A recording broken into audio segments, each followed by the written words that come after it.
just looking at him all the time goes by.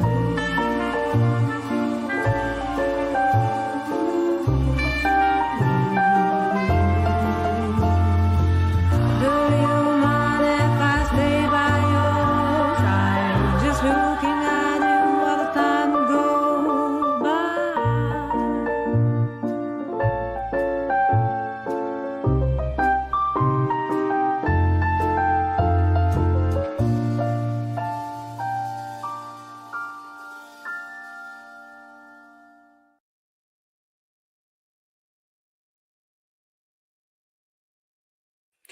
Welcome to the program. Welcome to the show, guys. Your boy Patek Philippe here. We are live on the Archie Luxury Livestream. AC3 is apparently taking 2 days to get back to Brisbane from Tokyo. I mean, it takes me 11 hours to get from Tokyo to Toronto, but I don't know. It takes him 2 days to get back to Brisbane. So, he tried to announce, there's no show tonight. I'm like, I don't know about that, man.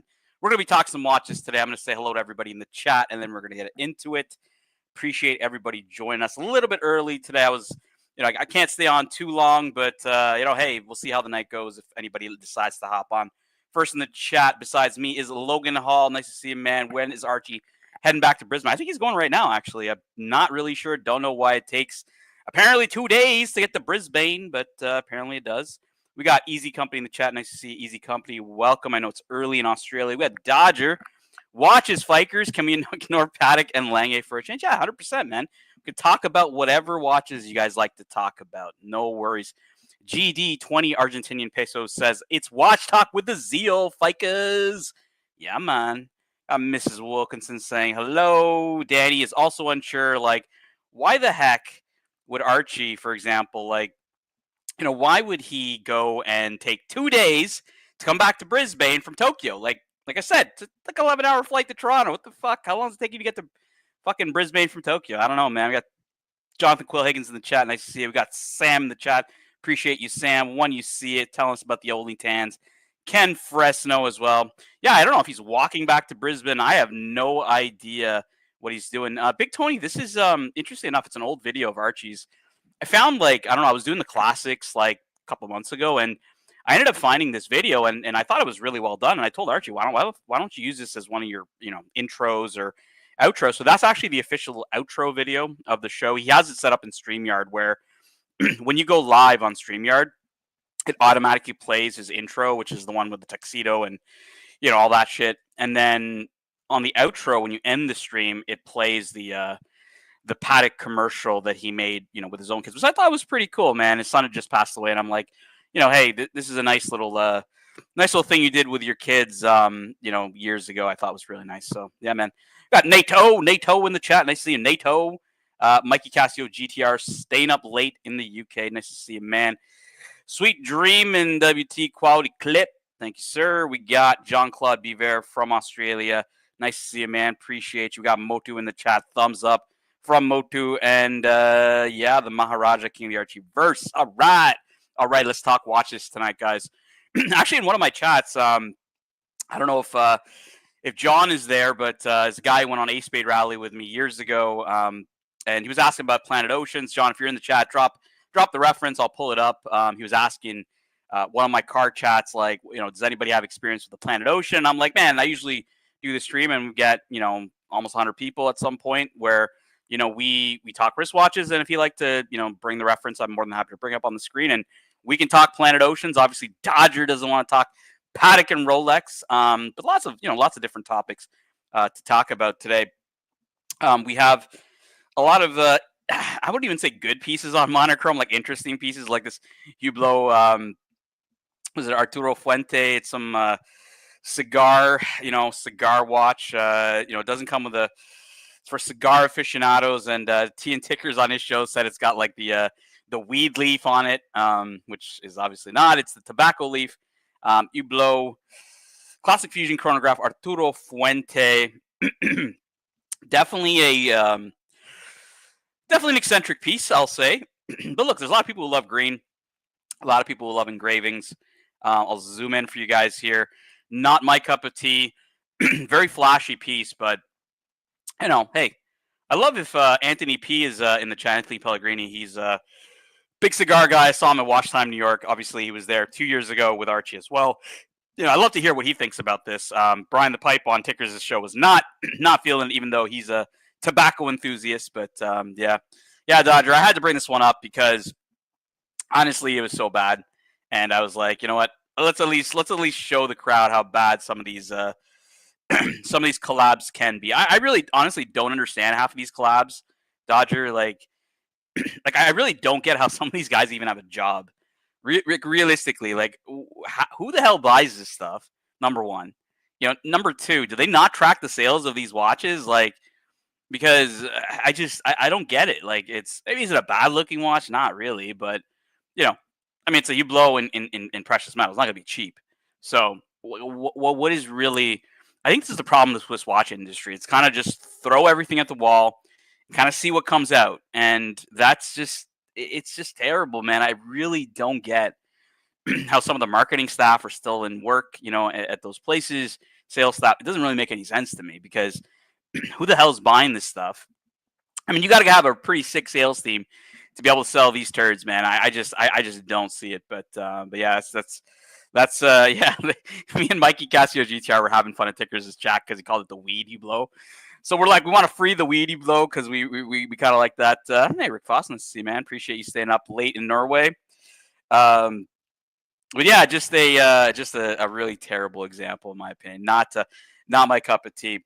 One watch that actually did pique my interest. I don't know if Tickers went through this, Dodger, but you got this Fratello collab with Czapek, with the Czapek Promenade, and in a pretty, you could say familiar color, right? So Fratello did a collab watch with Czapek before. It was on the Antarctique, and it used a similar shade of green called Viridian Green. The Fratello, wanted for the collab. And in this watch, they've chosen a different watch, not the Antarctique. It's Czapek's kind of take on a steel dress watch, you could say, and has a sapphire. They call it a sapphire dial. It just kind of looks like a sapphire crystal. It's painted. So your dial is basically a sapphire crystal, as far as I can see. It's transparent. It's got that green tinge on it. You can obviously see the same movement that through it as it's in the Antarctique. Not a bad looking watch when you see it on wrist. I'll scroll down. There's a couple wrist shots I think here. I mean, not a bad looking watch on the wrist. I don't know. Let me know in the chat if you guys like this kind of transparent look. It's a bit. I don't know. It's. I mean, seeing it through the case back, I think is one thing. I think I feel a little. I'd say I'll feel a little cheated by not having a dial, guilloche dial, for example, or something else on here to make it a little bit more special. This whole transparent sapphire, I mean, it's okay on the case back. I think on the front of the watch, not really, my thing, but not a bad looking watch by any means. I know there's a lot of green fans out there. People like them. I'm assuming, Danny, you mean the Hublot, and I'm assuming Jean-Claude Biver digs the Czapek Promenade. So definitely a different watch that they use, but you can see here exact same movement as the Czapek Antarctique. No real surprises there, and yeah, I mean, it's not a bad looking watch. I'm not lying. It's funny because I troll Watch Nicholas a lot because Watch Nicholas has a Czapek Quai de Belk, and I always told him it kind of looked like an Orient Bambino, and like I think I ruined it for him because fucking can't see past it now. And look, these basic Czapeks, they just don't do it for me. Like I don't really find this dial or even this layout, even if it was on a guilloche dial, or really that interesting. It's a bit boring. I'd say the best part of these Czapeks is on the backside of the movement, but even then, right? Like the Antarctiques, they were. I wouldn't say hyped, but they were sought after. People, I mean, fuck, if Patek Philippe, AD Never Calling, was buying one, putting a deposit on one, I mean, somehow the hype got to him on the Czapek, and I don't know. I was a bit late to the game on the Czapeks, and I didn't really understand what people saw in these watches. Like, is it a nice watch? Yeah. Is the movement cool? Yeah. But it just didn't do it for me. Not even on the Antarctique. But yeah, I think this one is just not is not my cup of tea. Rick Voss says I would rather go Grand Seiko hand wine, to be honest. Yeah, I mean, I think a lot of folks on the Grand Seiko side, like my only beef with Grand Seiko is I think that they've just kind of increased the prices a little too much for what you're getting. And I believe that Grand Seiko is really mainly a dial maker. I mean, movement maker, dial maker right now. They try to oversell Zaratsu polishing, like, and it's even goes as far as people telling me that, oh, I think Grand Seikos are as good as Patek Philippe's, and I highly disagree with that. Maybe some Grand Seikos at the really high end, but you're paying Patek prices at that point, right? Like $50,000, $60,000. Like, so at that point, would you take a Grand Seiko opportunity cost versus taking a Patek Philippe? I don't know. Personally, I wouldn't, but yeah, I'd kind of. I don't know, Rick Foss. I don't know if I'd take a Grand Seiko over a Czapek like Antarctique. I do like those. I'd buy them at the right price, but I don't know about this promenade. I think it's, circular watches are not popular. This was my whole kind of premise when I was going against pretty much every YouTube channel that was touting that the Cubitus would be a failure. And I said, look, guys, like all of the other brands have created circular watches. Vacheron with the 56 new lineup, AP with the Code 1159 new lineup, and circular watches are just not, especially dress watches, are just not in vogue right now. People want, and there's a reason for that, right? Like a lot of people buy watches, and there's a lot of new people that get into watches that are of the mantra that if I'm spending 20,000, 30,000, 40,000, whatever, even 5,000, I want people to know what it is. And this has been a classic dilemma, I'd say, for watch collecting. Hey, Jonathan, nice to see you. Okay, found the reference. I really did the orange and blue, but man, how's this beast wear on the average wrist? Okay, guys, in the chat, if you guys have owned an Omega Planet Ocean, a friend of mine, Jonathan from real life, is asking about Planet Ocean. I'm going to pull up Omega's website here for you, Jonathan, while a couple of folks chime in on. I've never actually personally owned a Planet Ocean. You will find obviously the Planet Ocean, amongst the Seamaster lineup divers. So we'll have a look at a couple of Planet Oceans that are on the website right now and see if we can refine a couple of different ones. So I think Jonathan was talking about this Planet Ocean. Now, number one, Jonathan, this is going to be an important part of it, right? It's going to be your wrist size because this is almost a 44 mil, which, to be totally honest with you, is quite big for most people. So if you've got big wrists, go for it. Should be fine. If you got smaller wrists, and I'm talking like under 7 inches, yeah, like you may want to consider maybe the Seamaster, which is a bit smaller. Surdy Danny, good friend of the channel, says I've owned a few Planet Oceans and they are very underrated. Danny, he wants to know how Jonathan wants to know how they fit on the wrist.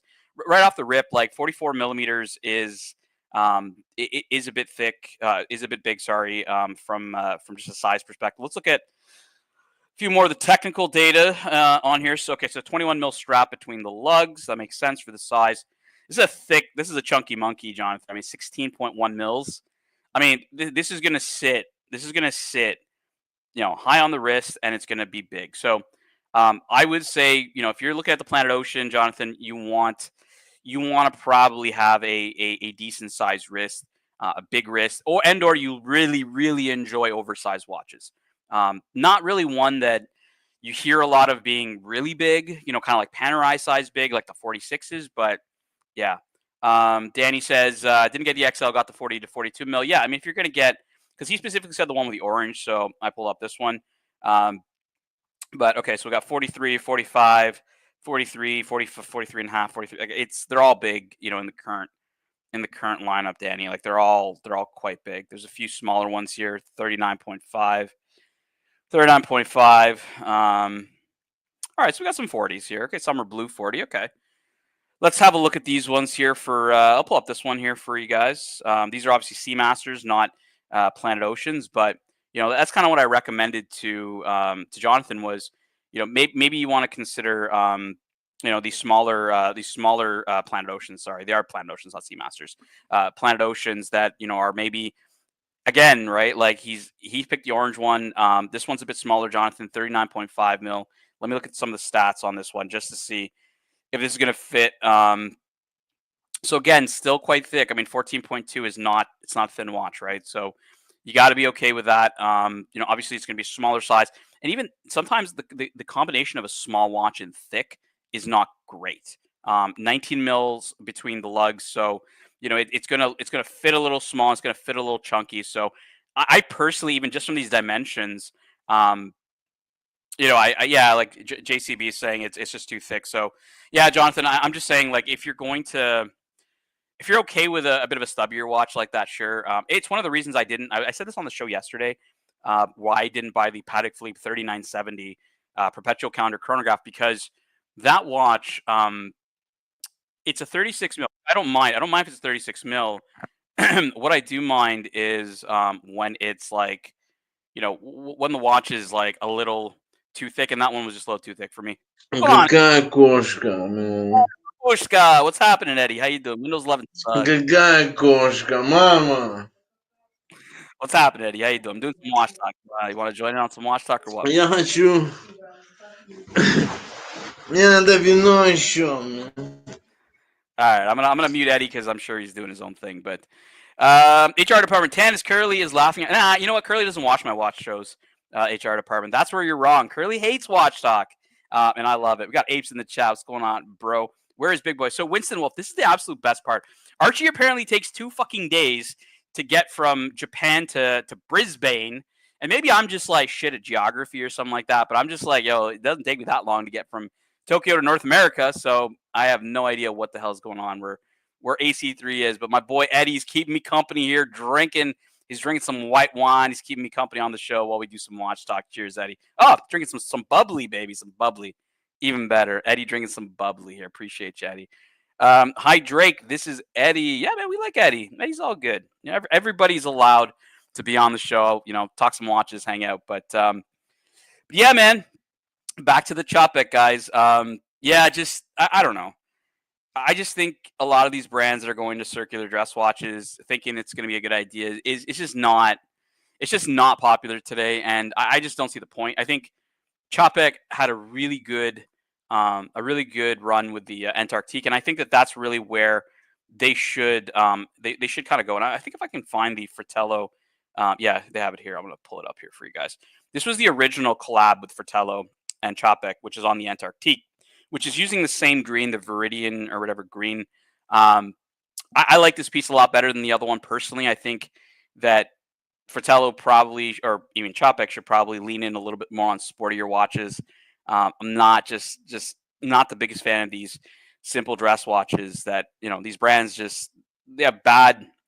They just don't have a very strong brand presence. And then you're trying to pitch a dress watch. Like, I just don't get it. I don't understand why the fuck these guys thought that was a good idea. This watch is not bad, but the other one was not great. Let's see what the chat is saying here.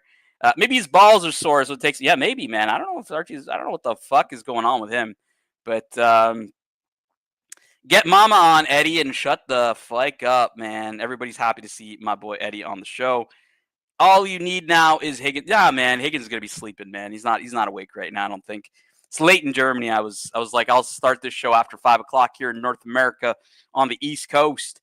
J Gray Sweater, Czapek has an amazing enamel dial. Yeah, look, I think that they've done some of their special editions of the Antarctique are decent. I think it's like the Cosmic Dial and all these other ones. I think George Varghese actually has one of the special edition Antarctiques, if I don't remember correctly. But yeah, look, it's a cool watch. I think Czapek did the right thing. Kind of like with the whole Girard, Perregaux Laureato phase and TPG Spruket, and got a little bit of traction. I mean, this is kind of when that watch entered, I would say. And so, when they say the rising tide floats all boats, I think that's what happened with the Antarctique. And now with the market pulling back, I mean, you're seeing Antarctiques on the fucking secondary market going for pretty big discounts, because the answer is that when it comes to watches, right? Archie really had it right, where watches are pure snobbery. And especially today, with the kind of buyer that's there today, with a lot of speculators and, crypto boys and all this other shit, right? The flex culture has become a huge part around like watch collecting, and people want their watches, whether you don't even adhere to that, that kind of mantra of like flex culture. A lot of folks still want people to recognize their watch. And honestly, a lot of these circular watches, like the current new collab with Fratello here, that I'm sure, like, you're not going to get that satisfaction from this.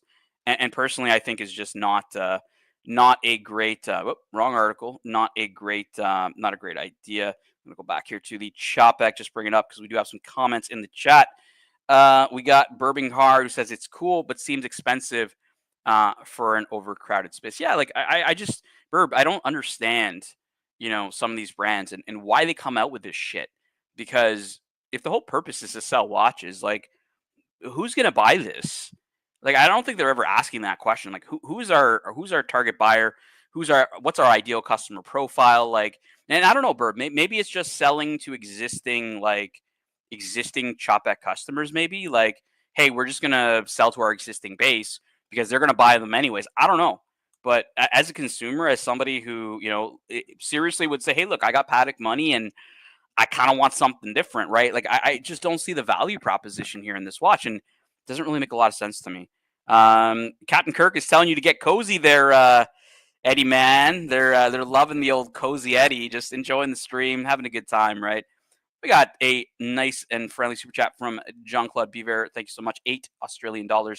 10 is MB&F currently making the best shiz on the market. Pull up the LM Evo Silicon Valley Zuckerberg's new watch. All right, LM Evo MB&F Zuckerberg. Let's have a look. Zuckerberg. Let's see what this is. Sequential Evo. I'll pull up this. Oh yeah. Whatever. Sequential Evo. Really cool. I think I'm not sure if I got to see this one, JCB, at Watch Time New York. I did get some time to spend with the MB&F guys. So I got to try on a few of them. Interesting enough, the LM101, it was okay. A lot of people like the LM101 and really are like, oh, that's my dream watch, and I really like to get an LM101. I like them. I like, obviously, Kari Voutilainen. I like his finishing.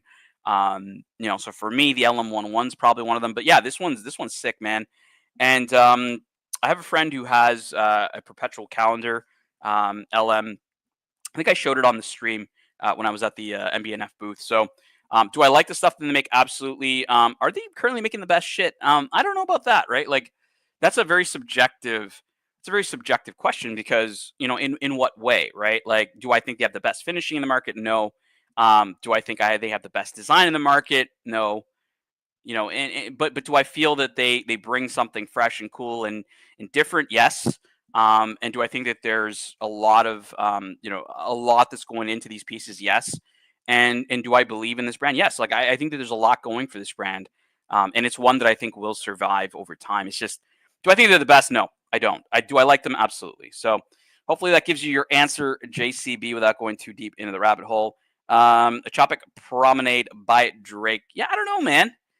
I don't know. Like, this just doesn't, like, people could say it's kind of my style because I wear dress watches, but like, I'm not a huge fan of these hands, to be honest with you. Like, I mean, the indices are whatever. That's your standard fucking dress watch, polished indices. You see them on the Calatravas and stuff like that. But these hands are not really my cup of tea. Painting on this fucking small stuff, like, it's just kind of weird, man. Like, I don't know. I'm not a big fan of the small seconds or sub seconds between 4 and 5. Just not my thing. And that's not even me getting into the whole like brand name and the whole Phoenix brand. And, I'm not even gonna get into that about Czapek. I think I'm way over that. But yeah. Eddie, are you auditioning? They're asking Eddie, are you auditioning for Calvin Klein? Because they, I think people, I think people are just loving you down in these cups of bubbly, man. I appreciate you joining. What's more pretentious than a Ben Clymer fanboy? That's their target market. Yeah, you know what?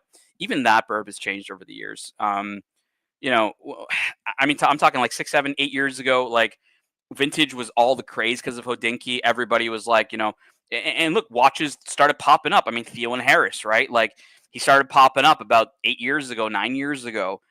During this whole start of and craze of vintage watches, and the whole, it's patina, right? It's not water damage, it's patina. Was this whole thing, and back then, like, a lot of us, including myself, were calling it out. We're like, yo, like, that's fucking water damage. Like, get yourself a clean piece. Don't buy water damage watches. So, yeah, I mean, I don't know about today, Burb. I don't think there's a lot even of people who I don't even read Hodinkee anymore, to be honest with you. I mostly read monochrome. But yeah, I mean, maybe. I thought that was Luxipoo lounging. Yeah, could be the Luxipoo. I told him, if I think Lux is traveling too today, and I was like, well, I got some time to entertain the crowd, talk some watches, talk with the chat, see what's going on. But no, it's a Silicon Valley Legacy Machine Perpetual Silicon Valley. All right, Legacy Machine Evo Silicon Valley. All right, let me pull it up. Silicon Valley. All right, so Silicon Valley MB&F. Share this one. All right, so very similar actually. Interesting enough, JCB, the perpetual counter my friend has is similar colorway to the last one, like the orange colorway, but obviously very similar to this one as well. This is actually really nice. Could do without the rubber strap, I would say, on it, but I don't mind the rubber. I think it's all right. Beautiful watch. I've seen these before. I've seen these perpetual counters before. They're really nice. Let's have a look at the back. Very cool.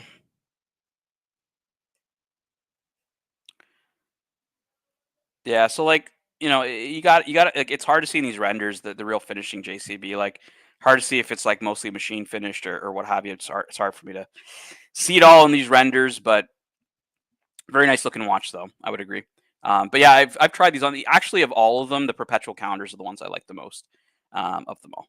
So Dirk Diggler, something Lux mentioned that I found interesting was that Christopher Ward, had the highest jump in sales profit. Basically tells me they know their demographic. Yeah, you know what? It's Christopher Ward's a tough one, man. Like, there's probably a pretty high profit margin in those watches for them. And so any kind of traction they get, from the, as a brand, makes sense that they're going to have a large, jump in profit. Obviously, the more the brand, it gets popular and people start buying the watches and they already have a high profit margin, that could make sense. I'm not sure. I don't really follow Christian Ward, but yeah, I don't know. GD 20 Argentinian pesos. Eddie adds class to the show, man. Well, look, GD, all we have is a poured beverage and a pillow from Eddie, but I'm sure we're going to hear from Eddie soon. I can see those guys appreciating Czapek. Yeah, but like the weird part is, hey man, I like the shades, man. You're getting a lot of appreciation. You got super chat here for you, Eddie. Says Eddie adds class to the show, man. We appreciate Eddie, man. Eddie likes to have a bit of fun with us. All right, so Burb is saying I can see those guys appreciating Czapek. I mean, I don't really see. I think people that appreciate Czapek, well, I just don't see it. It's hard for me to understand, right? Like, is it a cool looking watch? Yeah. If it's affordable or if it's more affordable than, I mean, what would compete with it, right? You've got your Laureato, you've got your Piaget Polo, you've got, and that's kind of the low end, then you got your BC Overseas, Royal Oaks, etc. So, I mean, it's in a price point where, on the secondary market, it's decent, I would say, as a buy. But like again, right, the brand power is just not there, and you're spending still like thousands of dollars, right? You're not spending like 2,000, like you're probably spending like 16, 17,000. Like you're spending, arguably Rolex, Omega, whatever money, but it's just not. Yeah, I just don't see what we call the opportunity cost, right? Like if I have 16K or 17K or 20K, like am I buying that? Or am I buying something else? And there's just not enough in the value proposition on Czapek for me to bite the bullet, man, to bite the bullet. So that's why I'm going to kind of say no on the Czapek. Jimmy says that's a cool movement on MB&F. We like MB&F here. Punisher says it reminds me of Jacob & Co. It's a bit different than Jacob & Co. I could see that, where you think it's got a bit of Jacob & Co. vibe. I'm driving home now, and I think I shit my pants. Well, Dirk, man, you need to book it home, bro. Book it home. Eddie, is that Russia's Picasso painting on the wall, man? Eddie, did you steal that painting from Russia? Everyone's asking. Did you steal that painting from Russia, man? Eddie's like, nah, man. I don't steal nothing from Russia, man. We got GD 20 Argentinian pesos. Who has more sex appeal, Luxy or Eddie, man? Look, Eddie looks like he's in, he's looks like he's enjoying their GD. Unfortunately, Lux is traveling. I don't know who the fuck Lux is, but he is he's traveling right now, and I told him, hey, why don't you hop on? I'll be on the show. You can say hello, but who knows? Surdy Danny, Eddie, are you wearing your Pit Viper shades? Yeah, man. Tell us about them. Yo, Babushka, tell me about them Pit Viper shades. No, man. Nah, man. There you go. There you go. Everyone gets the shades from Eddie, man. Thank you, Eddie. Thank you. All right, we got a couple more serious watch comments. KR Czapek's marketing problem. Their first letters CZ cubic zirconia. Well, Czapek's obviously named after Что такое пейзаж? yes, На картина это пейзаж. Subliet. Yeah, there you go. Russian for you, buddy. Что за пейзаж, мама? All right, I gotta mute you there, Eddie, because we gotta keep going on with the show. Didn't Eddie steal Rush's lady? He did. He did. Eddie's been cozying up to Rush's girl while Rush is on the inside. We got Pedro Bermudez in the chat. Nice to see Pedro. Appreciate the support. So we're on the topic of MB&F. I'm gonna move along a little bit from MB&F, and let me go back to Monochrome. They had a good article on the annual calendar. It was not too far down. They did a comprehensive overview of the annual calendar. Now, this is one of the complications. I've done a show, somewhat about this topic, not too long ago. And all right, Eddie, what kind of fake watches are you showing on the show, man? Come on. All right, no fake watches, an actual Seiko. I'm gonna think this is a Seiko. I have no idea what this is, Eddie.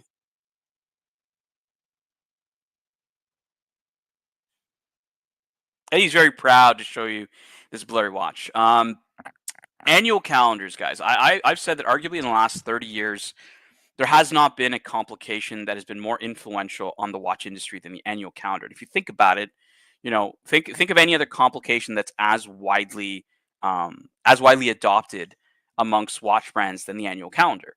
Like think of the Rolex Sky Dweller, annual calendar, and many other iterations. You can see Lange has an annual calendar, and Patek obviously who invented the annual calendar, and you just name any brand out there and you're going to find an annual calendar. Whereas if I think of any other complication that's been created in the past 20 years, like nothing is more ubiquitous than the annual calendar these days. So really cool that Monochrome decided to agree with me and put up an article around the annual calendar and the history of the annual calendar. So I'm gonna walk you guys through a bit of history, man. But before then, the crowd does love Eddie. They love Eddie on the show. Eddie's he's enjoying his watch. He's enjoying lounging like a Maharaja on the show. He decided to give his Maharaja impression today for us on the show, man. We got Rich Mitch here and Rick Foss. It's a genuine sermon, yeah. And we got Silly Sausage. I've been building an impressive watch strap collection for the last 3 to 4 years. I think I'm ready to buy my first watch now. Any recommendations, please? Well, Eddie is going to show you a watch that he recommends you buy. It's on his wrist. Eddie, give us a wrist shot here for the crowd. After you take that swig, give us a little bit of a wrist shot, Eddie. No, Eddie's busy with his mom. Not going to give us a wrist shot here. No problem. I'm going to get into annual calendars. Nice to see you, Corrado Galizia, who says been checking out 5146s lately. Really like them. Yep. So let's get into annual calendars. I do have a 5146 here on the screen. I'm gonna scroll past all of these ancient watches that they show and go straight to the first annual calendar 5035. Fans of the channel will remember Archie Luxury used to own this watch. He always refers to the 3 eyes. It's not a very common term. It's a term he uses. So if you're listening to Archie and you're trying to learn from Archie, don't say the 3 eyes because nobody ever really talks about the 3 eyes. All right, we got someone who paid for it. Eddie, we got to get a wristwatch check for GD, 20 Argentinian pesos. I need a wrist check. All right, Eddie's waiting for dinner there, GD. That's the best I could get out of Eddie. Thank you, Sam. Appreciate the upvote. So this is the original. I don't know if you're talking about this one, Winston, or if you're talking about the previous one, but I'll get into the previous one in a second. First annual calendar released in 1996. Based off of, I believe, the 315 movement at the time, not even the 324, 315 movement, big rotor. And you can see here, it's got days of the week, months of the year. And you've got at just above the 6 o'clock date window, you have a 24-hour indicator. Now, very important on these watches because just like on their perpetual calendars, there's something called a danger zone where you don't want to set the calendar functions during certain periods of the day, which is generally at night, generally after I think like 6 p.m. or something. I could be wrong. But there's a bit of the danger zone. You really want to set the watch in the morning. You want to set it around like 6:30 a.m., 7 a.m. type of a thing to be out of the danger zone. So very, very important. That's why there's the daylight indicator, guys. Eddie did drop off. I'm sure Eddie will be back. But appreciate Eddie joining me on the show as I go through annual calendars. So obviously the 315 movement, as I described here, big rotor, automatic, beautiful, beautiful piece. And actually, this watch had more parts in it than the perpetual calendars of the time.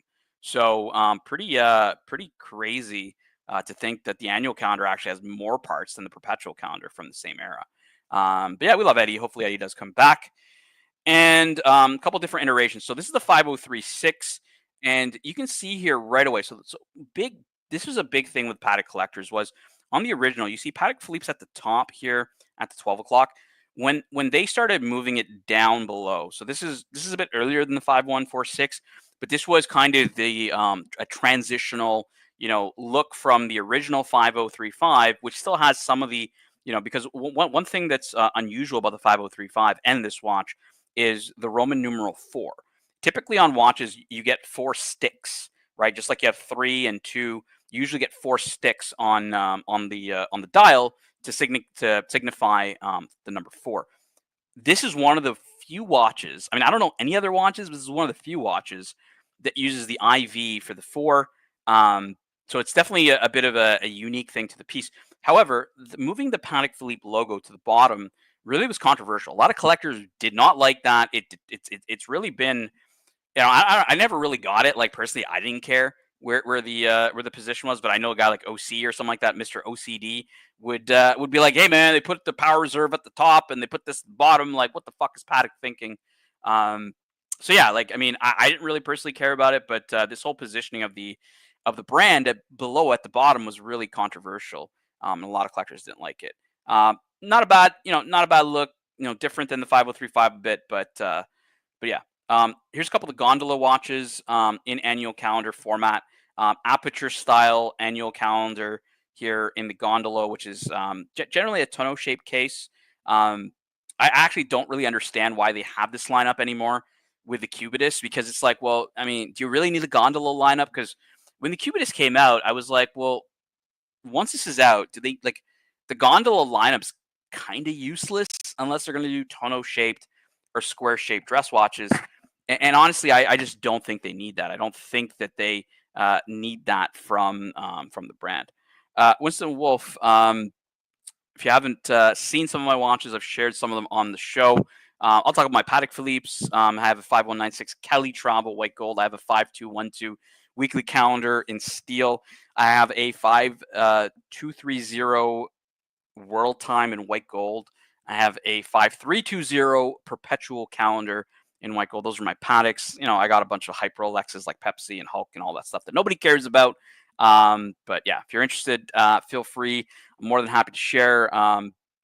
Mostly talk about my Patek Philippe's because everybody knows that's the brand I love. And yeah, but here's a couple of gondola versions of the annual calendar. Not a bad looking watch. I don't think these are bad looking. They're just not very loved because of the shape, for example. But decent format, I would say, for the annual. Let me see if we can get down to the. Okay, so we got the flybacks. This is the 5960. This is an interesting one because this is a vertical clutch column wheel chronograph. And in the vertical clutch, so you can see here the column wheel. Okay, but you don't see this big lateral clutch like you see in the 5172 5170. I'm going to show you guys 5170 movement. I'll show you what I mean by lateral clutch in the movement. Monochrome, pull up the 5170. So what I have on the screen is the automatic version, vertical clutch column wheel. I'm going to show you guys a lateral clutch version. Patek Philippe generally does lateral clutch on their chronographs, on their really like high herald. And when you see like, and again, look at the column wheel here is capped. This is a this kind. They say it's like Geneva tradition. This cap is polished, and you got your lateral clutch that connects to the column wheel, right? Whereas on the where the fuck's that article gone? Here we go. On here, you don't see all that jazz, and it is a vertical clutch that goes on the 596 here. Cool watch. They did have some pretty hyped. I wouldn't say hyped. I think the black dial version of this in steel was very limited run, and so it's definitely people do like it. I don't know if it's gonna ever really be sought after like that. I would say. Not to be confused with Oshin's incredible gondola watch. Yes. World time is pure class. Yeah, Winston, I never really, personally, I never really liked the world time. I collected Pateks for a long time.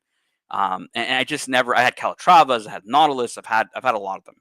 And the world time was never one that I wanted to buy because I always felt complications should be functional, right? Like if you had a calendar complication, it's functional. You know what day of the week it is, what month of the year it is, et cetera, et cetera. But when it came to the world time, I was just like, well, fuck, these time zones could change. It's never really accurate with daylight savings. Like, what's the fucking point? And a lot of folks that owned world times kind of chimed in and said, well, if you're thinking of the functionality of the complication, you're kind of missing the point. Because when you look at the world time, and you see cities like Bangkok and Sydney and New York and London, you think either of memories going to those places or even friends that live there. And you kind of think like, well, hey, it's the middle of the evening, or it's the morning in Japan, or it's in the afternoon, somewhere else, maybe on the west coast of the United States, and you kind of just it really gives you more of an emotional, I would say, emotional experience than it is a functional complication from that perspective, and that's where you get a lot of joy from world times, in my opinion. I still travel with mine. I mean, it's a great travel watch. It's really cool like that. But I think when you're sitting at home, and you're enjoying that piece just for, just while you're at home, I think it's really that emotional part about world times that I'd say is pretty cool. Yankee Doodle, $2. I'm going to give you some good value for money, Yankee Doodle, because I know you spend good money over the years here. And Archie does not give you great value for money. I tried the 5296R yesterday. It wears huge. Yeah, it does wear. It's a 38 mil. It probably wears like a 39 in that sense. And Yankee Doodle, if it's too big for you, then even the 5.1. I don't know what was the other one you were looking at. The 5127. The 5127 is a 37 mil. That one fits just fine too. So I would say go with the 5127. If the 5296 is too big. Now for me, I tried on the 5296. I'll pull up a 5296 for the crowd to see 5296. And then we'll show you guys what. And I don't know if you tried on a sector dial. I'll pull up a sector dial here for you, Yankee Doodle. I don't know if you tried on a sector dial, or if you tried on a just a standard dial. Now Archie had the standard dial, did not have the sector dial. Sector dials were not super popular back in the day, and I remember watching this. I highly recommend this series if you guys like Watchbox content. Brian Goffberg and Tim Mosso do a series called Perpetually Patek, and they talked about I think it's one of the early episodes. Brian Goffberg talks about this watch and talks about the sector dial, saying when this watch came out years ago, it was not popular. Too busy. Like people didn't want that in a Calatrava. Like just not what people wanted. Fast forward to today, the busier the dress watch is, the better, because it adds a bit of flair to the dress watch where, dress watches can be a bit stale, can be a bit stuffy, can be a bit sterile, right? Think Nomos, right? Bit sterile. So when you add a bit of flair or a bit of busyness to it, like the sector dial, Brian Goldberg said, he says, I could see this being a relatively decent watch in today's market because buyers would be more attuned to it. So Yankee Doodle says he got the plain dial. So let me see if I can find a plain dial version for you guys here. Obviously, plain dial is going to be no different. Plain dial would be likely no different than what you guys are used to from a lot of Archie's videos, because it just looks like a standard Calatrava. I don't really find too many photos of just plain ones. It's kind of the same problem we have with I'll just put up a grainy picture here, but kind of the same problem we have with what's it called, the the white gold version when Archie had the white gold version of this one, Yankee Doodle, and it was kind of the same problem. There's a lot of photos of the sector dial, less of the plain dial. So maybe for that reason, the plain dial may be a little bit better. I think this is a very clean watch, but again, Yankee Doodle, if you're going to go with a 5127, very similar. It's a very similar look to this one. They have the same movement as far as I remember. So if you buy a now just be careful, Yankee Doodle, because the 5127 had two movements. So you could have the Geneva seal movement, which is typically the 315, the older version of it, or you could have the newer version with the 324 movement. And there's two dial differences. It's the number of dots on the dial. You can ask Archie; he knows about them. I had the newer version. I had the 324 version on the 5127. He, I believe, had an older one and a newer one, as far as I remember. But 5127 is a great watch, man. If you like the crown guards on it, that's I think the big difference here is there's no crown guards on the 5296 over the 5127. So up to you, personal preference. I'm going to show you guys a 5127 just for shits and giggles, just so that you guys understand what I'm saying. I'm not just spitting references and everyone's going over everyone's head. But I'll show you guys a 5127, and I'll show you guys the difference here between them, because you see the 5196 on the screen. I'm going to show you guys a 5127. Right here is a 5127 Patek Philippe. And right off the rip, you see the crown guards, right? This is the crown guard era of Patek Philippe. And, some people love it. Some people hate it. I have the 324 version of because you have the new one. Some people love it. Some people hate it. I thought it was really nice. I really enjoyed these watches. I think it's unique. Patek Philippe putting crown guards on dress watches, not very common. It kind of gives you, it's really a bit of a time capsule, if you think about it, Yankee Doodle, because Patek doesn't do this anymore for their watches.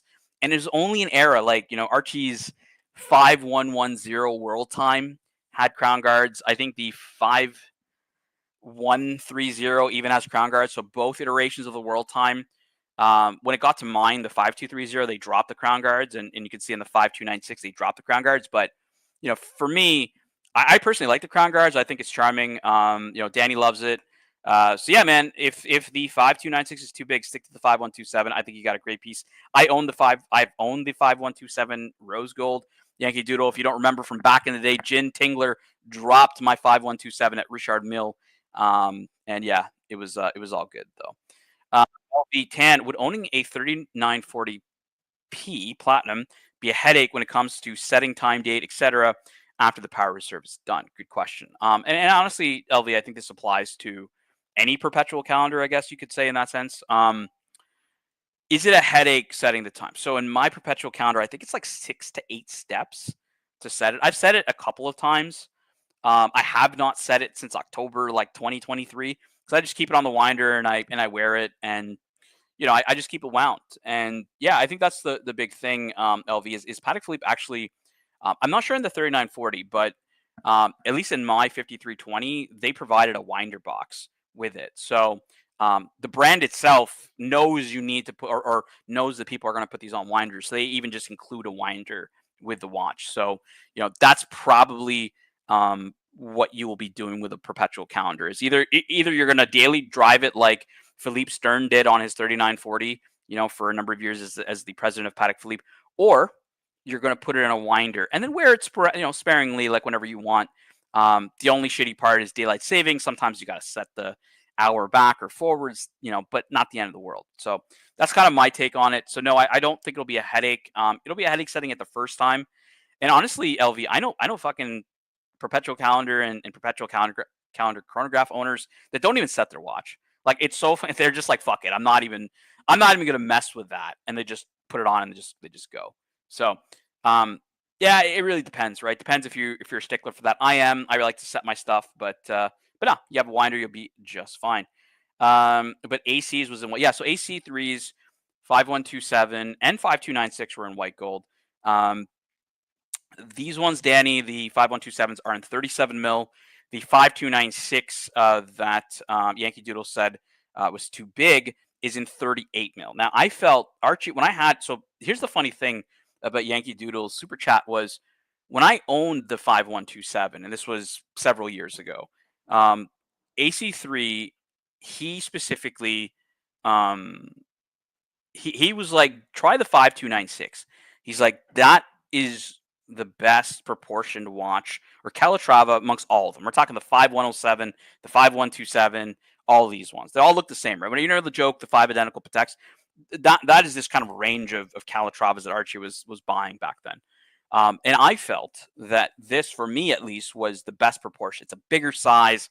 You get the same look, but I think this looks a lot nicer than the latest version, the 5227. So, yeah. So the one previous year, the 5127, Danny, is 37 mils. This one here with the crown guards is 37. Beautiful watch though, and honestly, like you can get these at a pretty decent price. I think they're probably like, as far as I can remember, like low 20s kind of a thing. So you could spend a little bit more than a 5196 and pick up this 5127. So pretty cool piece. Not really sure how I got on the topic of Calitravas. I think it was super chats. But yeah, I've owned a couple of these and I think they're great. I really do enjoy them. Sorry, Danny, both beautiful 37, 38 mil for dress watch. Yeah, it does. Like honestly, I'd say that for a dress watch, ideal size is between 36 and 39. Maybe 40, small 40, 36 to 40. I could say, perfect for dress watch. Sport watch, I'm going to go 38 to 42 is your sweet spot in a sports watch. I think smaller than 38, it's going to be too small. 38, 38 and a half, I think, and bigger is just fine. And again, like, just like we talked about with Jonathan earlier today, when you're hitting into like 43 and a half, 44, 46, like that's big boy territory. And if you think about it, the deep sea dweller, I mean, it's not a very popular watch for a reason. SD43, I love the SD43 watch, just not popular as much because it's just slightly too big for people who prefer the proportions of the smaller sub. What's going on, Nathan? How you doing, man? Nice to see you. You also want 1943 copper wheat penny. Well, thank you for the investment tip, Nathan. We appreciate you. It's been a while since we've seen you around, but you are always welcome here in the Archieverse. Easy Company, any watch these days? This is a good point, Easy Company, because somebody posted a photo on Facebook today around they were at a Holiday Inn and they were at like a dinner, and he's like, there was somebody else sitting wearing an Aquanaut, at this dinner with me, and these guys are wearing like fucking tuxedos and stuff like that, and I'm just like, you're wearing a tuxedo at a black tie event, ironically at a Holiday Inn, which is even funnier. But you're wearing a tuxedo, black tie event, and you're wearing a watch on a rubber strap. And, same thing, beach to tux and all this bullshit. And that's kind of the reality, Grant, is like, watches, I'd say, it's funny, Grant, because there's a bit of two sides to this story. Okay. When you talk about the sports watch guys, they believe this. They say, you know what, I want to wear my sports watch. I can wear it with whatever. It's versatile. It's a dress watch, a sports watch, whatever, right? But then they'll never buy a dress watch. They'll be like, oh, I don't wear dress watches, right? Whereas you can wear a dress watch, and look at the reversal. That was a sports watch. It's arguably not a sports watch today. It's a dress watch. It was originally built as a sports watch. But, I mean, most people are not taking their Rolexes, when they're playing tennis, right? Most people are not. They'll take the Rolex off while they play tennis. Maybe they'll wear a Richard Mille, maybe, but a Rolex, no, they won't. They don't want to have that much shock going to the Rolex while they're hitting balls when they're playing tennis. So the way I see it is your versatility of your watch, it doesn't really matter at this point. I believe Russell 996 sent me a text, earlier today saying in the latest Patek Philippe magazine, because everybody knows that Patek Philippe has lowered the water resistance. They basically said all of their watches now ubiquitously are 30 meters water resistant. So think about the Nautilus and all these other watches that were over 100 meters are now 30 meters. And Patek's actually written in the article. I'll actually read it for you guys verbatim because I have it here on my phone. Russ just sent it to me like not too long ago, so I'll read it out to you what Patek Philippe says. So in the article, this is in their latest magazine. I'll just read it out to you guys. I didn't get the magazine yet because fucking Canada has a postal strike going on, but hopefully I'll get it soon. So here we go. I'll read this out to you guys. To provide information for clients, the company has introduced a new unified standard of water resistance, and as a result, the water resistance standard under the Patek Philippe seal has been unified at 30 meters, which is equivalent to 3 bars of overpressure. This means that all of the company's watches certified as water resistant can be worn during aquatic activities such as swimming, water skiing, water polo, and diving, as well as while showering. in practice, no more than 30 meters is needed for everyday use. This is coming straight from Patek Philippe's magazine as well. You know what? Just so that you guys don't believe I'm bullshitting you guys, I'm just gonna save these and just fucking send them to myself. Save this photo and then save this photo. And I'm just gonna pull them up on the screen so you guys can see it as well, because this is some pretty pretty interesting stuff from the Patek Philippe magazine, and not everybody subscribes to it or has access to it. So I'm just gonna send it to myself here on WhatsApp, not dox nobody, and show you guys exactly what I'm reading here. So again, straight from the magazine, where they say that, hey, our watches are 30 meters and it's great for everyday use, right? So they're clearly saying that you can use our 30 meter water resistant watches in the shower. Now, Russ996, hopefully you're listening here, because you did send this to me. So, I know you've got yourself a number of Patek Philippe's, and I'm wondering if you're going to go shower with any of these 30 meter water resistant watches, because I can't see myself going into the fucking shower wearing the world time, bro. Like, it's not going to happen. We got a couple of new comments in the chat. I'll say hello to a couple of people. Nathan says, normally the 1943 wheat pennies is steel. Thank you, Nathan. Jefferson Exotic chiming in. Surdy Danny, James Bond wore a suit with a 6538 on a NATO strap, 2 sizes too small. I don't even know if it was a NATO strap. I think it was some kind of a belt strap. But yeah, it's definitely too small for the spring bars, as you can see in any of the photos that are up on the James Bond, when you on any of those watch sites that are tracking the watches that he wore. But yeah, 6538 classic Submariner, one of my favorites, and one of Danny's favorites as well. KR says, surprise, Grand Seiko doesn't offer a perpetual calendar that utilizes hybrid spring drive that updates via a Longines VHP style radio wave. Now that's good, KR. That is good, my friend. LV Jorn Octadivine 36 versus a 3940 Platinum. I'm going to go 3940 Platinum all day long. LV, as much as people spruik the collectability of FP Jorn, Patek is king, and especially the 3940 in Platinum. Platinum is pretty rare material for that watch, so I'd go Platinum all day long. Love Jorn, but Patek's going to win out on that one. Mr. Wee in T, Tan, should Archie rip the sleeves of his shirt and sing Santa Baby this Christmas? You know what, Mr. Wee in T, I was one of the first to pay for Archie to rip them shirts apart. So yeah, I mean, it's been a while since we've seen an epic hulking of a shirt, but yeah, you never know. Easy Company Grant says, yep, most dive instructors aren't wearing subs. They have a beater. Yeah, I mean, it's kind of how it is, right?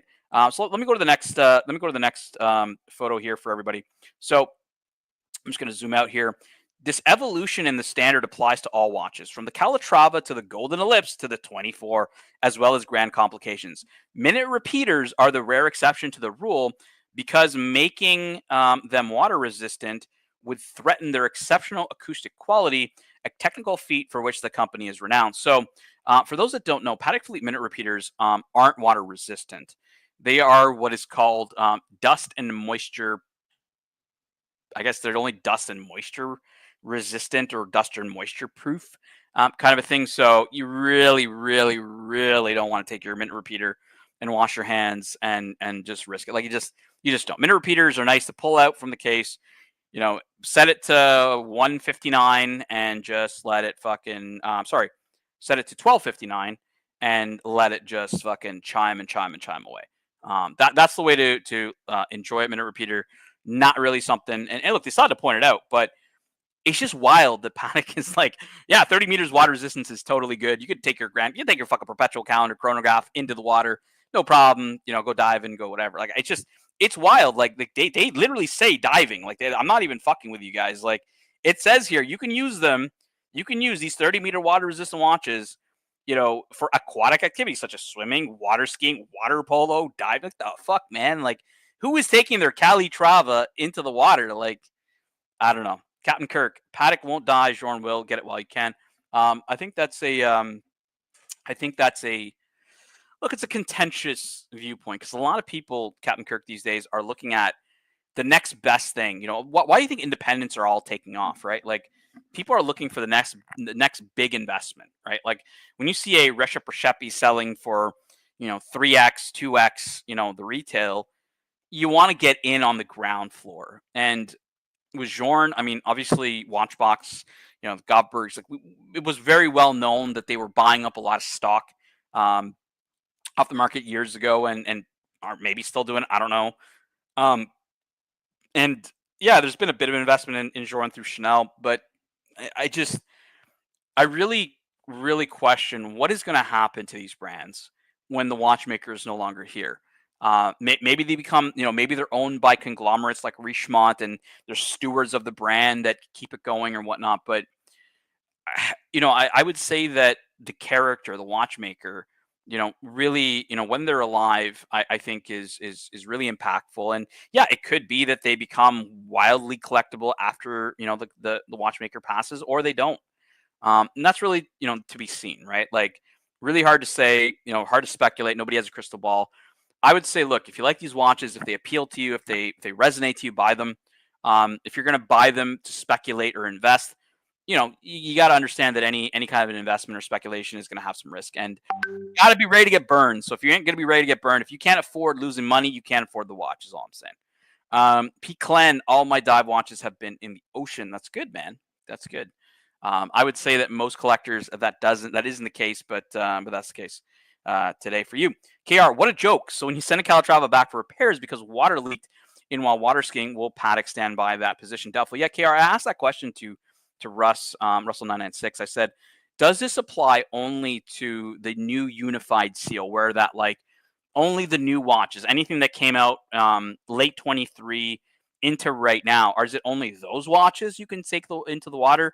Or can I take my watch, which is, let's say my perpetual calendar is a 2018 or 2019 model. Can I take that into the water?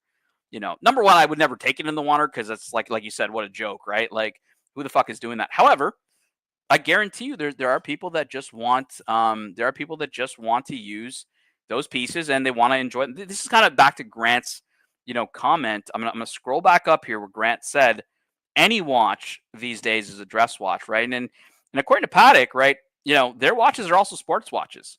In that sense, I mean, you could take them. This is everyone's biggest gripe, and maybe this is why the brand is unifying the water resistance, because they see that people just naturally gravitate away from their dress watches because people are like, well, I need water resistance, and 30 mils just doesn't do it. Now, Russ, Russ says, dive away. So I don't know, Russ. I might be hard pressed in Canada to go to my authorized dealer and say, look, man, I got a bit of water damage on my perpetual calendar because I was on the internet one day and a bunch of YouTube people told me to take it in the water because it was in the magazine. I don't know. I'm not going to do that, Russ. I just can't.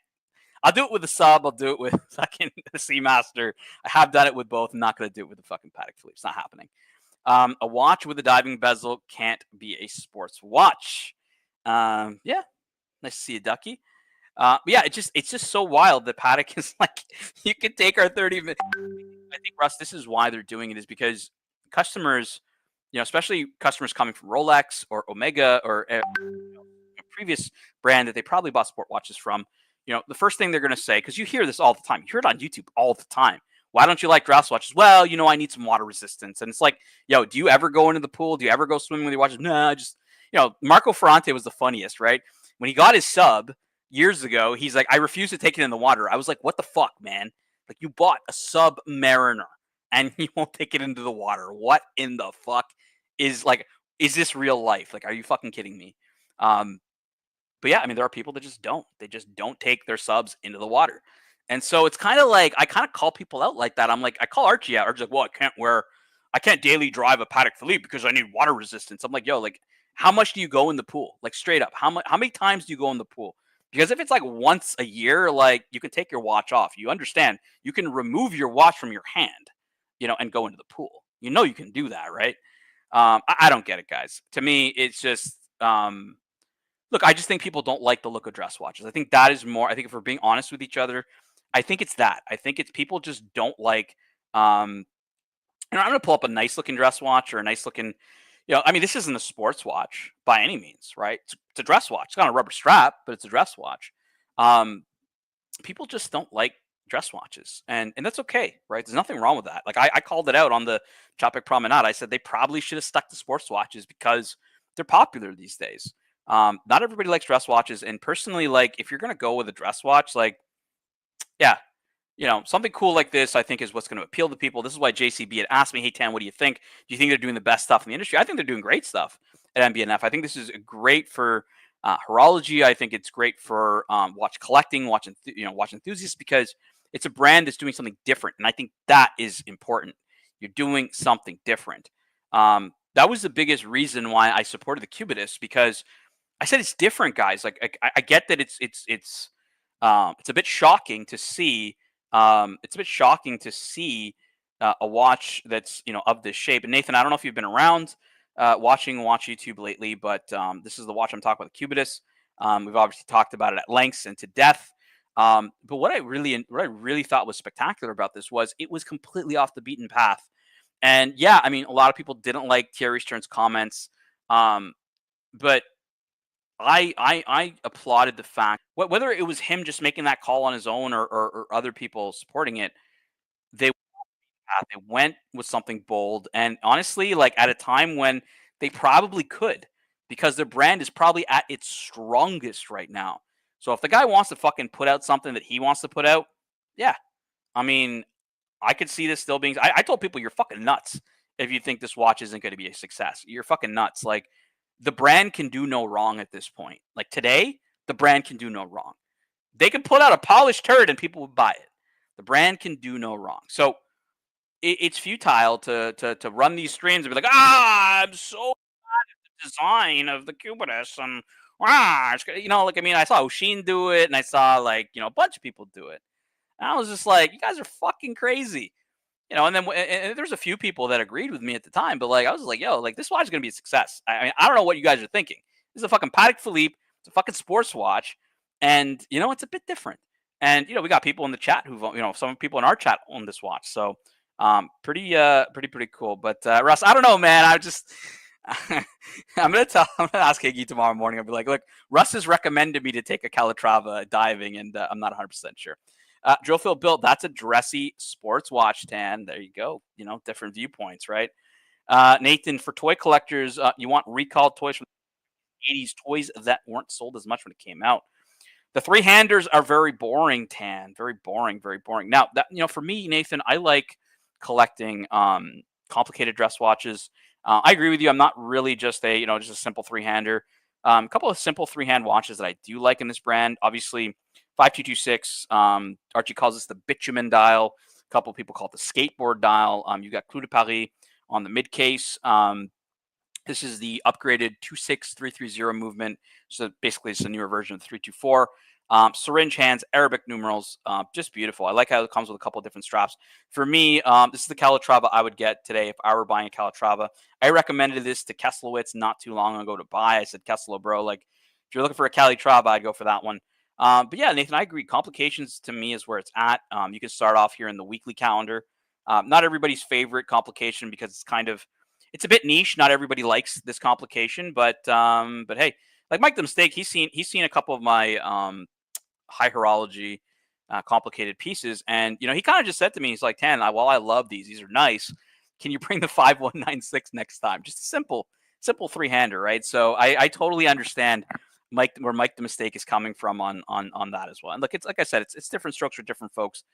Everybody that has a different taste there. Surdy Danny, a friend of mine took his 5711 in the sea, and it wasn't a good outcome. I'll have to get him to send the picture, Tan, and send you it. It will make you sick. Also, Patek won't touch it after. All right, so let me see here. I got a text from Russ here. I'm just trying to see. Russ sends me a message saying Calatrava is actually tested in water at 30 meters. Your perpetual piece has been to 30 meters already. All right, so let me. I just trying to. Maybe hard for me to pull this article up, Russ. So I may not. It's a bit hard for me to see everything in there, but yeah, I mean, I get it. So Russ is basically saying that they have already tested these in 30 mil. Again, right? I'm still not gonna take mine. My perpetual calendar. People are gonna have to forgive me not taking a perpetual calendar into the water, but I would take a Submariner into the water all day long. Mr. WNT, love the watch talk. Can we have some? I'm broke chatter to bounce out. Yeah, look, Archie, if he's around or if he's up, like, he'll hop in, right? He'll say, hey, what's up, guys? I'm traveling or whatever. I don't know if he's up. I'm gonna shoot him a message. Maybe I'll send him the StreamYard link. Give me a second here. I'm gonna copy the StreamYard link, and I'm gonna send him. I'm gonna set old Archie Luxury the StreamYard link and see if he's around. If he's awake, come say hello for a few minutes. He is awake. I'm not sure if he's gonna hop on, but we'll see. We'll see where he's at, and if he wants to say hello as he's traveling. But yeah, so as I was saying, complications to me where it's at. I'm really in this predicament, guys, and I'm predicament I'm in. So I'm looking to buy probably a chronograph, either a 5170, 5172, or a datograph in the next couple of months. So that if you're asking like what's my next watch, I'm thinking of buying either a datograph or a 5170, 5172, one of these chronographs, one of these dress chronographs. And I think a lot of people right out the gates are going to say, "Well, get the datograph, man. It's a better, it's a better chronograph and whatnot." I'm going to get into why I have a bit of reservations on the datograph in a second. But let me get the super chat here from Jefferson Exotic, $5. Tan's watch talk is A grade. Yes, yes, yes. Tan is a vintage yellow gold day date with aftermarket bark bracelet and diamonds, and a go or no, found it cheap. Yeah, man, just buy it. Like honestly, if it's an aftermarket bracelet, you can just fucking replace it, dude. Like it's not the end of the world. People do that all the time. You could always source another bracelet either from vintage Rolex forums, or there's tons of parts. So like honestly, if you get it for cheap and you just don't want to invest in the bracelet today, then yeah, I mean, I would just I don't see any reason you shouldn't. Purists are going to tell you you should. And oof, Danny, this is going to be rough. I'm gonna show this in a second to the crowd, but yeah, it's whoop. Here we go. Hey guys, how are you? Hey man. Hey man. How are you? The group is asking, how the hell does it take you 2 days to get from Tokyo to Brisbane? Hey, well, the thing is, I gotta go from Shiga Prefecture, Shiga to Tokyo to Narita, and then I gotta. Then the flight's tonight, but I gotta get on a Shinkansen to get there. Do you mind, like, could you hop on the live stream and just show some of it, stay on mute or something like that? I'm gonna be on. I could stay on for another, hour and a half, 2 hours or something like that. Like, because I think the crowd they're confused. They're like, what is taking Archie so long to get home? Like one day is fine. Bags. 2 days, There's 2 the days. bags ready. There you go. Nice nose hairs from GD. The fans are in the chat. Got 60 people watching AC3. 60. That's good. Look, we got all the. And the thing is, when you leave the guest house, you have to leave it clean. You know this? Ooh, you're at an Airbnb. You didn't pay the cleaning service. No, it's actually, So you've got to actually stack everything nicely. The rubbish needs to be sorted into piles, and it's got to be put back into as new condition, if not better condition. You got a super chat AC3. Why don't you read it out for us? Super chat, Corrado Galizia, $5. For someone who doesn't have perpetual money, it is a mistake to get an annual like the 5146, or will you just end up wanting the perpetual? It's a good question for you, Archie. You've owned many annuals before. Look, the perpetual is the king, but there's nothing wrong with an annual. What's wrong with an annual? That's a great watch to have.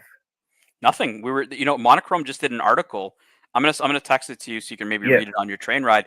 Great article. It's about a 30-minute read on the history of the annual calendar, the Patek annual calendar. They just came out with it a few days ago, so really, really good article. And that's what we've been covering, Archie, when you've been gone. Was that's why Corrado's asking, because he's considering the 5146. I think you should just go with the 5146. Honestly, like, unless you want to spend, Corrado, the extra $20K to go perpetual in my watch, like, if you don't want to spend that money and get something else, just go with the annual. It's good enough. I don't think you'd be lusting a perpetual at all. No, there's nothing wrong with an annual, and a 5146 is a really good size. I think myself, if you're going to buy one, the bigger factor is get a bigger size. Don't go like the 5135 that 5035 that we had was a great watch. Yep. But the big thing that pulls it back is it is a little small, and it's designed to even wear smaller than it is, So I loved my watch. I enjoyed it. I wish I still owned it. It was stolen, of course. But would I look? I kind of You know, I got the bigger world time now, 5130. I mean, I think the biggest size. What? Look, the sweet spot, the one you've got, the 5230. That's a great size. That's perfect. But the And I want to bring up the super chat here from Yankee Doodle, who you always don't give good value to on super chats, but he's been he has the 5127. He tried on the 5296, said it's too big. You know, I found that surprising because I mean I tried both on. I used to have the 5127, and I didn't think the 5296 was big at all. I think it fit perfectly. I don't know. Yeah, I think the 5296 is actually very, very nice. But look, hey, if it's too big, I mean, 5127s, I mean, that means Yankee Doodle has a bit of a smaller wrist. So the 5127 is a great watch. And even the 3940 would be a great watch for him because perpetual calendar 36 mil is a beautiful, it's a beautiful watch. Beautiful watch. It's a great watch. It's fantastic. So Winston Wolf is asking, what is the price difference between the perpetual and the annual? So Archie, what's the 5196 going for US dollars today, you think? Yes, estimate. I think high 30s. Okay, so let's say mid to high 30s. Let's say mid 30s. Yeah. Right. So the 5320 Winston Wolf, the same one I have, you could probably get in the mid to low 50s, I would say. So it's about 20K, you know, difference. And now it is substantial, right? That's almost 100% more.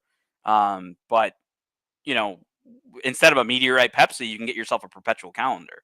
So I mean, kind of think of it like that, I would say. Yeah, the thing is, look, 3940 is becoming very popular. That's the thing. It was a sleeper. You know what the bargain is, but if you really want a bargain perpetual calendar, it's the 5940 or the 5040. An AP perpetual calendar. Come on, man. Not the 36 mil small ones. Come on, man.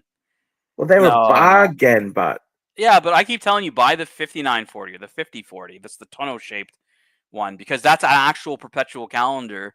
You know, Patek perpetual calendar, and I mean, yeah, they're a little small, but you know, it's a bit unique. TV case, it's cool, man. It's a bit different. It's a more Archie luxury thing. Some of the Vacheron perpetual calendars are cheap. I don't know about Vacheron, but I don't really look at Vacheron, you know, for those pieces. I look at Vacheron more for like, you know, kind of their art pieces or you know their simple dress watches. I don't really complications. I go Patek Philippe all day long. Yeah. So AC3, I'm in a dilemma. So after Christmas, I'm going to buy a watch, and it's going to be between call it $50,000 to $70,000. Now I've given up the idea of trading up to a perpetual calendar chronograph because CB and Fella who own them chimed in. They said, "Tan, don't do it. Keep your perpetual. Add something else." So I want to add a chronograph. So I'm either thinking a 5170, a 5172, or a datograph. Okay, and I'm going to tell you that one concern I have with datograph is I want a Gen 1. I want a Platinum. And the problem with that is like it's the servicing because you know, at a point in time, a lot of like Lange watches were at a steep discount. And therefore, you know, people were buying them for very cheap. And they probably were not like there's a ton of horror stories that I've heard of people not servicing them properly and people fucking up those watches. And there's tons of them that are on the market that like you send them to Lange and you get smacked in the face with a huge service bill because people have not taken care of them over the years. That's my biggest concern. It's kind of like Archie, the Porsche 944. At one time, it was a luxury product, but over time, it became so cheap that nobody ever maintained them over the years. And now, like, you can buy them for pennies on the dollar because they haven't been maintained and they're kind of shit and falling apart, right? Look, the thing is, too, I think with your little collection you've got there, you've got, let's have a look at it. You got the world time. Yep. The perpetual. Yep. The weekly. And you've also got the 5212, don't you? Yep, and the 5196 Calatrava and the basic one. Look, I think for you, wouldn't it be nice to have a 5-piece Patek collection? That's just so killer, isn't it?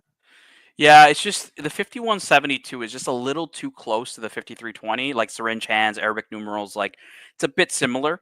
So I'd probably go. You could go with the 5170, couldn't you? Yeah. Can you guess in your mind which 5170 layout I would prefer? And it's not the platinum.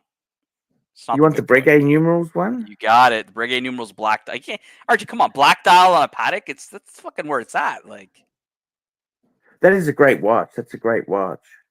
Does Dave own that one, or did he have a rose gold one? What did Dave have? Actually, he just sold it. Actually, he had a 5070 white gold full set, white dial. Ooh, 5070s are going crazy, man. Everybody likes the previous Lamagna movements, like just Yeah, like they. dude, just like the 5970. But I always had a sweet spot for the 5170. I think that's a great. JJ had the 5170 too. Yes, he did. Mind you, JJ bad mouths me on every other stream as well. So don't take that as gospel. No, I mean he, as far as I remember, I think he said it was a bit big. He 'Cause doesn't that's bad mouth me on his stream. He bad mouths me on other streams.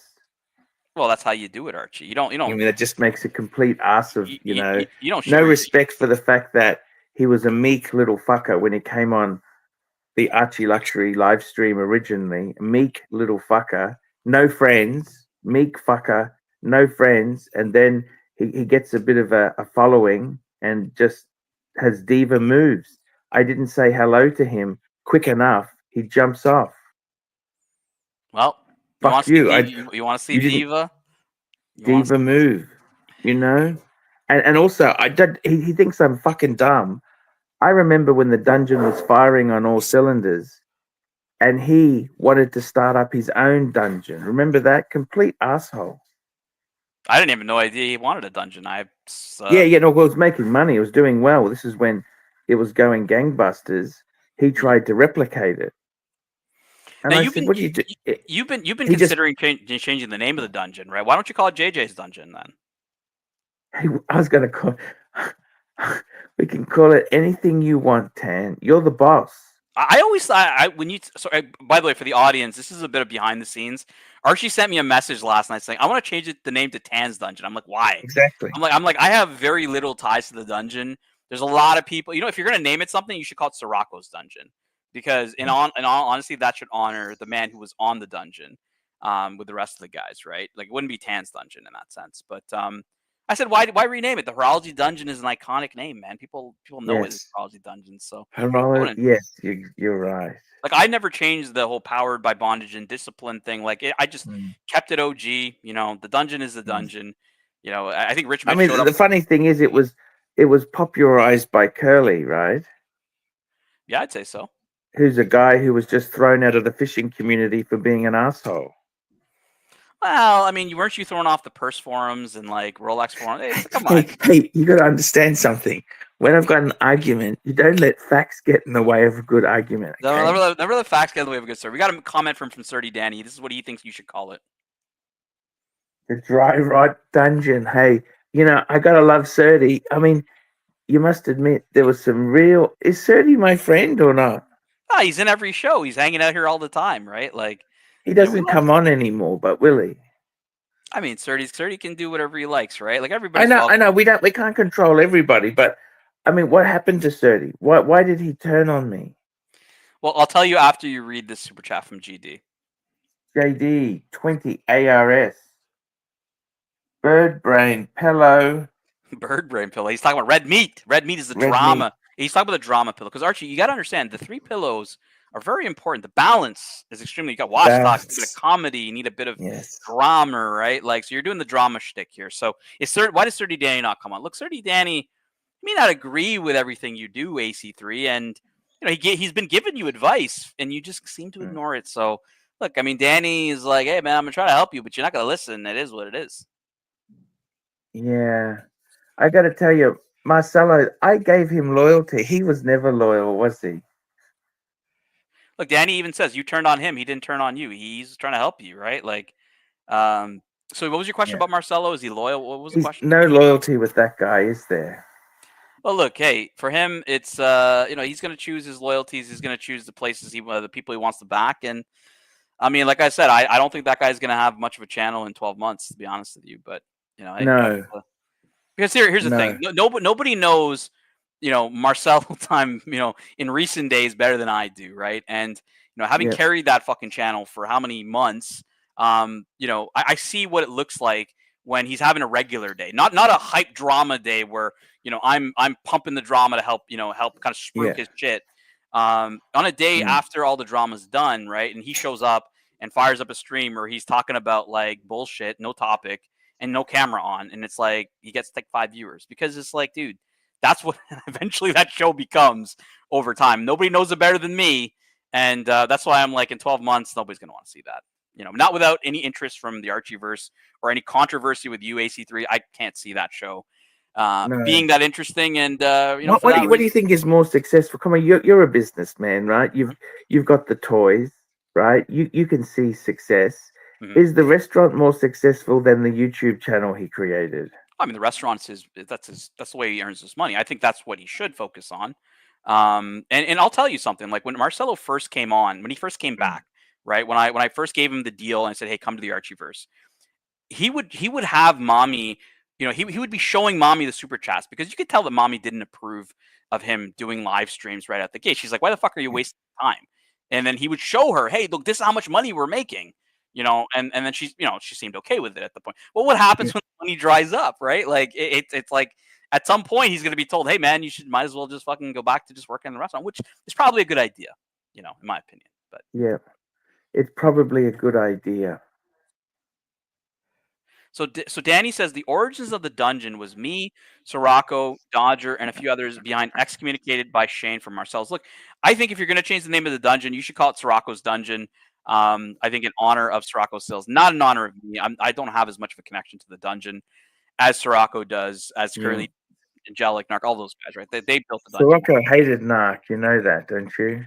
Yeah, I mean, Narc is he's got his fans and he's got his enemies, but who has come back and who was on the show with me not too long ago was producer Mark. He was on yesterday. Yes. Yeah, I haven't seen him in ages. I talked to him today, and he's like, he's kind of firing back up. He lost his father. He told me on the stream not too long ago, so he kind of very sad. Yeah, he just kind of lost the love for a lot of things when that happened, and he told me he's ready to come back. He's hopped on the show. Hopefully, he's listening. Producer Mark, good friend of the channel, always welcome here. But yeah, no, we love producer Mark. He's a good guy. Yeah, he's so AC3. When you're going on your little travels, if I keep the stream on for a little bit, are you gonna show us, a bit of the train ride? You don't have to go on this. You can just be on mute. You can read some super chats. We got another super chat from GD here coming up here for you. Hey, thank you so much. There, it's a tricky thing because you're not allowed to use the phone on the train. See, they're very Yeah, just pop in your AirPods and then just chat with us. Then turn off the camera, and chat with us. You can do that too. Yeah. I'll see what I can do. Okay. You got a couple super chats come in, so let's read them. Super chats. JD, 20 ARS, fair and balanced. Naki, leaks come back. Yes. We got Madman, $5. Good morning, gents. Great to see the reset from yesterday is still going strong. Hey, boo. Safe travels, Art. Thank you. I mean, Archie, let's be very honest here. Like, you didn't need to introduce yourself to Tim Masso. Tim Masso knew who you were. Waco knew who you were. You didn't say, "Hi, I'm Archie Luxury," right? No. I'm going to ask you a simple question that is not specific to any individual, but how many other YouTubers, watch YouTubers that do live streams, let's say, would be that recognizable at any event? Like, would a Tim Masso be like, "Oh, I know who you are," right? Like, are there any in the the periphery of the Archieverse you would say that would? Yeah, probably not. Probably not. So my question to you is, like, why are you begging people? You're the guy that people fucking recognize is begging the sidekicks to come back. I'm like, well, what the has been sidekicks? This is lunacy, has been sidekicks. And I don't mean that in a derogatory way. I've always looked at Tim Wright as a sidekick. I never really understood the obsession with Tim Wright that people have. I always saw him as a sidekick, and I'm like, yeah, if the sidekick wants to go do his own fucking shitty show, then all good, man. Like, I'm not here to see the sidekick. I'm here to see the main show. Yeah. I never really got that. But you got another super chat from GD, who loves the red meat Archie Luxury. GD, 20 ARS. Hey, boo. Get your lazy ass up here. Yeah, it's funny. It's funny how these people, they never will come back on. Like, Curly won't just come on and say hello to us. Yeah, but one thing I think you misunderstand about Curly, or I think you get it wrong, is Curly left the Archieverse. Realistically, when in your viewpoint of him running the dungeon, when he went to watch Nicholas, not in recent times. Not when he went to Mookie, right? Curly stopped doing the dungeons that you're talking about when he moved to Watch Nicholas. Okay, he came back for a little bit, did a little bit with us, but it was never to the extent of that, right? So even if you somehow, in the miracle of a Christmas miracle, you got Curly to agree to do a show for you on your channel, I would never imagine that he would play his prime content on that show. He'll play it on Mookie's, right? Like that's what he's gonna do. It makes sense. No, There's he's nothing after wrong the with it. money. He's after the money. Yeah, he won't play that on He your wants show. the money. So my question He's to you is, very like, money how does that even, focused. but how does that even make any sense for you then? Like, why would you care to bring somebody on who's not even going to put up the A grade content that you want? Like, it doesn't make sense. Like, I literally told you, I'm like, just move on. Like, just move on. You're right. And You're one right. thing, You're right. And one thing I'm going to tell you that the chat needs to hear. We got 88 people watching. I'm going to tell you this. The one thing none of these other channels have is a community of over 100,000 real subscribers between Archie Luxury, your channel, all of your other channels that you can easily tap. You can go back to Brisbane, start making controversial videos again, plug your live streams, and you don't think we can't get a few new punters to come to the live streams? Like, Archie's got a huge network of punters that don't come to the live streams. And these other channels, they grow organically, right? They get a few punters here and there through the algorithm, but they really have to go against the grain to get new viewership. You can literally tap into your existing viewership and say, yeah, I got a live stream. Can we get a few more punters to come on? You know, and that's it. So I think I think you're like mistaking who the gorilla in the room is here, to be honest with you. Hey, that's a good point. Like, are you not the gorilla? Like, I don't understand how these other guys, you know, with much smaller channels, like, if anything, you're benefiting them by talking about them, you know, if anything. Of course, giving them relevance. Yeah, so, like, you must admit, TGV, you can love him or hate him, right? But he never speaks of the competition ever again. And that's the way to do it. Well, why give them free air? Why give anybody free air, right? Why give them free air? And I totally agree with Curly's perspective. Curly says, hey, look, I play your content. I'm promoting your channel, right? Whether it's good or bad, right? He says it that way. I don't disagree, right? I think, like, you know, it's not bad press. But hey, I just never really understood this whole, like, why is Archie, like, chase the sidekicks? You know, and I think the biggest, I suppose I'm just let down. I'm let down. They have a lack of respect where they came from. I'm let down. Okay. That's a tough one to go by. Right? I feel let down. I feel there should be some professional courtesy where they realize where they came from, and they say, "Hey, Arch, yeah, man, I don't agree with you, man. You're a bit of a dickhead, but hey, I appreciate the start you gave me." Yeah, I mean, I think that's fair. It's instead of constant. Look at JJ, absolute fucking backstabbing cunt. Constantly on, he doesn't say anything on his own channel. No, he goes on the other sly channels and just, this criticize. Well, hang on a minute. You were in your basement with no friends. I gave you this wonderful thing, wonderful opportunity, and all you do is speak horribly of me. And you look at these people, you can relate it to the rest of their life. Their whole life is like that. They just churn and burn constantly. Churn and burn. Burn. This is how it's been on the channel since, like, the early days. Since even before you did live streams, people were. There's no respect for the break I gave them. There's no respect for the fact, hey, that guy actually really helped me. I really appreciate it. You got another super chat from GD.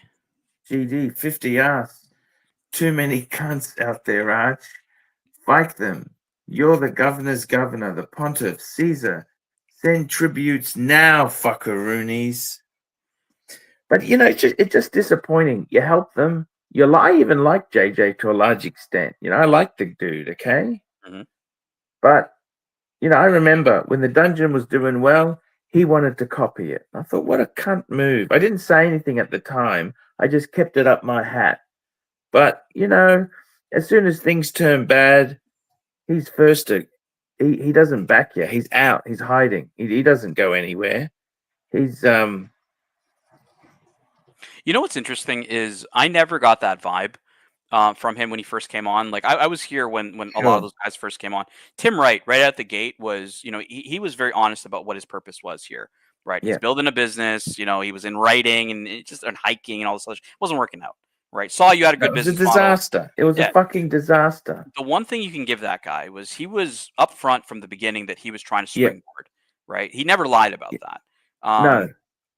You know, a lot of people ask me this question. Even it came up this week. People say, Tan, why the fuck, you know, are you helping Archie? Why don't you just start your own channel? I mean, I've been streaming with you for 8-9 years, like a long time. Yes. Right. Long And time. I've never, me, Jen, like we never started our own channels because we enjoyed coming here, having a good chat with the punters. You know, we're not trying to be YouTube celebrities because the reality is Yeah. that the reason I asked you that question was, you know, nobody's a YouTube celeb. Like you are the YouTube celebrity, arguably. You know, here you, Tommaso, Andrew Morgan, like people that are very recognizable from YouTube, whether Mm. from the voice or from the face or whatever, right? Like you guys are the real celebrity, not like all these small channels that are fighting in this one corner of YouTube where most watch YouTubers don't even live stream anyways. Like it's a really like I think we blow it way out of proportion and we kind of ground ourselves by going to the events like Watch Time New York, and you really see like who really knows the real celebrities and who is just kind of like, yeah, they're just known in our little space. I don't know. That's the way I see it. Yeah. I think you're right, Tan. It's just disappointing. Just disappointing. They just have such vile shit that comes out of their mouth. That's just disappointing, you know? Look, back in the day, you used to post up saying, "Hey guys, no main show," and 5 people would be helping. Like, you know, hop on, do a show, do a chat, right? Like, you know, I Yeah. didn't mind. I was like, "Hey, no main show. I'm happy to hop on, just talk watches." With I mean, I people." suppose I got disappointed, you know.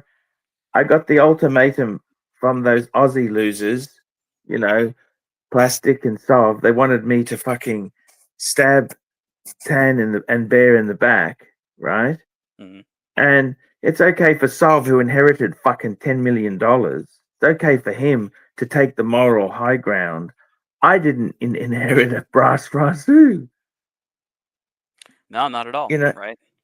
You know. And I think a lot of people need to understand that too, that you built this platform, these channels, right? Whether it's your main channel, the live stream, the dungeon, you know, you bought whatever it is, right? You built this platform for, you know, for yourself, for your business, for your community. You share it with a lot of people. Everybody's Mm. welcome, you know, from all walks of life. Like I was doing a wash talk and Eddie hopped on. Eddie was just sitting there having a glass of champagne lying down on the settee or whatever he was sitting on. And, Mm. you know, I never like prevent people from coming on. I always, you know, No, let that's people it. talk. It's because that's what this is about. We don't censor people here. We have a good time.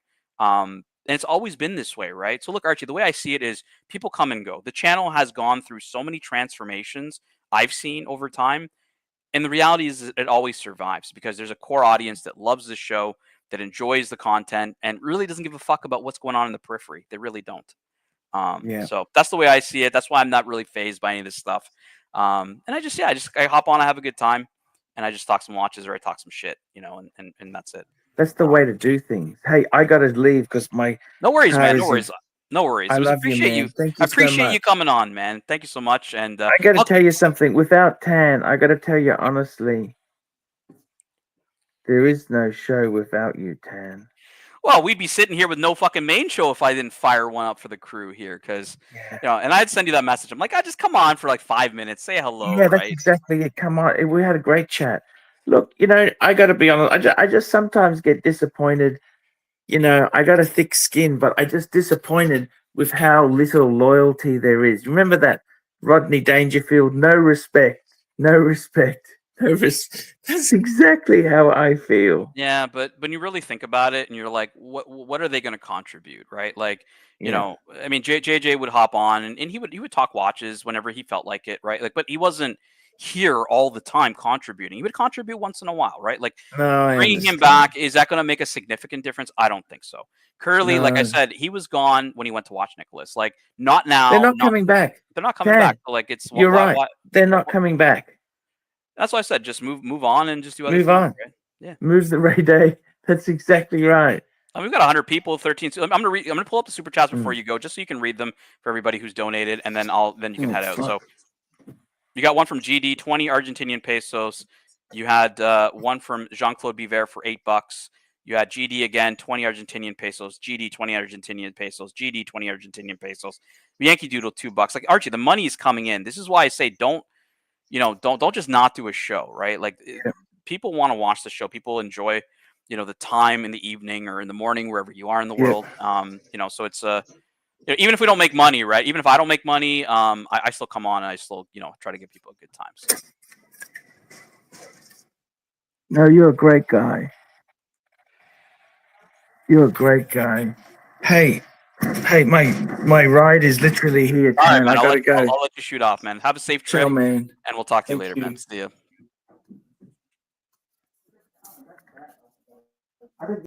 All right, I'm moving Archie here because his device disconnected. But yeah, guys, Archie Luxury live stream. Happy that he